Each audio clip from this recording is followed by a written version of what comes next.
Hey guys! Welcome to Couple. Please like and subscribe if you like the video.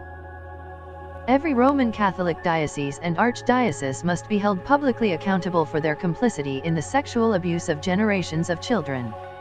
Ever since the Boston Globe's 2002 revelations of widespread sexual abuse in the Catholic Archdiocese of Boston, a wave of lawsuits have been filed against dioceses around the nation.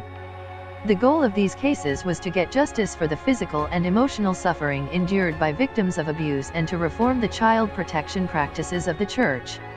In most states, however, the Church does not need to be the least bit concerned about being sued by abuse survivors or paying even a nickel for the devastation wrought by its criminal behavior. Firstly, it knows most victims of abuse will never reveal or report it.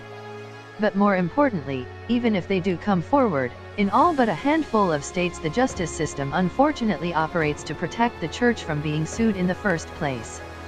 Most states, like New York and Pennsylvania, have draconian statutes of limitations that prevent a person from suing unless they do so within a few years of being abused. This means the system has no recourse for those who summon the courage to come forward years, and often decades, after the abuse took place, and keep in mind, the majority of people never report their abuse at all. And it is not only a victim's embarrassment, confusion, and shame that prevents them from reporting. Church leaders, aware of their liability, have been repeatedly shown deliberately failing to disclose complaints against their own clergy to law enforcement and taking actions that stymie victims from reporting. The Catholic Church has learned that through the civil litigation process, it can wear down the overwhelming majority of victims.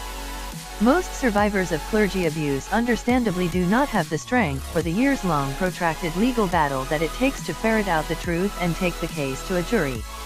And most survivors do not want to put themselves through the grueling litigation process because it requires them to relive the abuse over and over again. They also want to spare their families the pain of living through the public retelling of the human nightmare that was their childhood.